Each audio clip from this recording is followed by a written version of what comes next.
Ladies and gentlemen of the Action Army, what is going on? And welcome to another episode of Answers for Athletes. In today's video, we have a question from Brian Nixon, 4297, who says, do you think a lot of programs give you too many different exercises to do, too many bells and whistles, simply for marketing purposes? I personally think a lot of trainers way overcomplicate things. As I like to say, simple doesn't sell. This is a really good point and a great question. And I feel like I have a great answer for you. But before I give you that answer, make sure that you like this video, subscribe to the channel, and leave your question down below if you want me to answer your question in a video just like this. And there's a link down below in the pinned comment and the description of this video with access to my advanced training programs if you would like to take all of the guesswork out of your programming and you would like me to set up all your sets and your reps and your exercises and your regressions and progressions and phases and all your periodization. Then click that link and get one of my vertical jump training programs and I will take you to the next level. So let's get into it. Do I think that a lot of programs overcomplicate things? Now, as most of you know, on my main channel, I have done about 20 or so program reviews. I've reviewed everybody from PGF Performance to Knees Over Toes Guy to Jordan Kilgannon to Isaiah Rivera and John Evans to Jess Jamari to Christopher Spell to Overtime Athletes to Nick Briz. I've done a lot of programs. And I've seen a lot of programs, and I've studied a lot of programs, and I've studied vertical jump for over a decade, and I love this shit. What was my point? Oh, my point is, I've seen a lot of programs, and do I think most of them have too many bells and whistles? Yes and no. The reason that I say yes is because you could literally do sprints, max approach jumps, a squat, a hinge, and a calf raise, and get a freakishly high vertical jump. You could do these 5 exercises and progressive overload those over time and get 35 plus surely for most people. 40 plus inch vertical if you just stuck with those 5, probably, right? But the reason that I say no is because there's so many different ways and methods to increase your vertical jump. And I think that a lot of trainers have seen different methods work for them very well. And so that is why they plug those things in. And then some of them are definitely for marketing purposes, for sure. And some of them both. Some of them use like Knees Over Toes Guy, just for an example. Like the ATG split squat. And like, what else does he do? The KOT squat. And just different exercises that he does. He uses them for marketing purposes, surely. But I really do believe that he thinks that that is the best method possible. So that's an example of both. Some probably just for marketing purposes. Other really think like they've seen great results with that. But when you think about it, there's so many different methods and exercises in general that get you great results. And there's like, you have to think about when you're creating a vertical jump program, you really have to think about like, well, what if it's a beginner that's getting into my program? What if it's an intermediate athlete? What if it's an advanced athlete?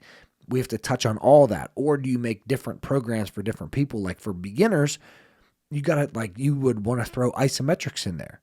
You're going to want to throw eccentrics in there. So like there's nothing wrong with throwing in like a Spanish squat in a vertical jump program. Like, is that a bell and whistle? Definitely could be, but a Spanish squat is going to be beneficial, especially for a beginner.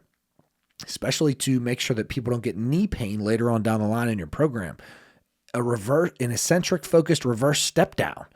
Like you could just do eccentric focused squats, but like eccentric focused reverse step down, it's going to be unilateral, focusing on one leg at a time.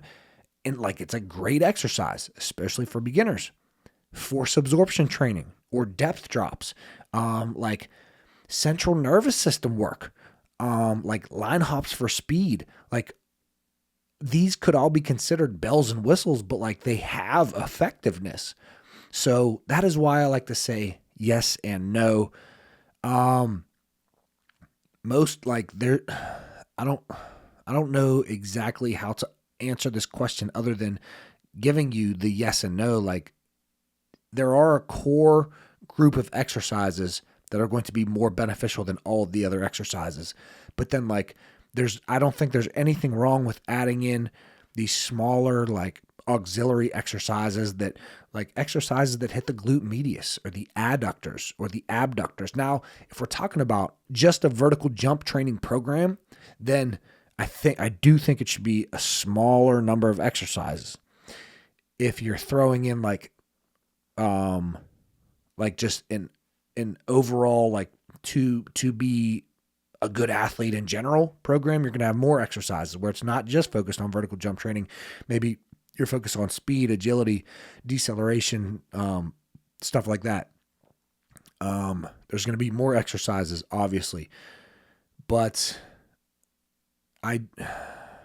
yeah, I guess that's all that I have. But there is effectiveness.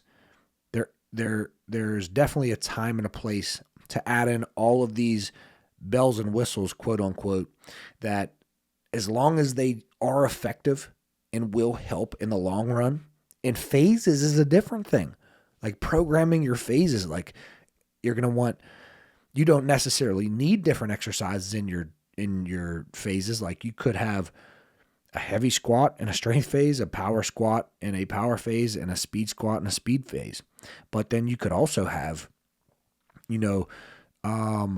you could be focused more on max strength work with a ton of strength work. And then in your power phase, you could have your power cleans, your dumbbell jumps, your trap bar high pulls. And then in your speed phase, you focus more on reactive strength and velocity. And you have your sprints and your drop jumps and your repeated box jumps. Like there's a lot of exercises that are effective. And I think that the majority of programs out there are going to be effective, but yes, you are right. You could get away with doing just a core number of exercises and getting a crazy vertical jump. That was a long-winded answer, so I apologize if I just wasted your time, but the answer is yes and no. A lot of programs have bells and whistles, quote unquote, but most of the time they are effective. But yes, you could get away with doing just small number of exercises and progressive overloading those over time and get a pretty crazy vertical. Like this video if you like it, subscribe to the channel, leave your question down below, and then click that link if you would like me to create your programming for you. We got Beyond the Rim 1, 2, and 3, Beyond the Rim Strong and Bouncy, Beyond the Rim Project Plyo, the Vertical Jump Secret System, all the programs that you need to take your vertical to the next level. But I'll see you tomorrow at 9 a.m. Eastern Standard Time. Peace.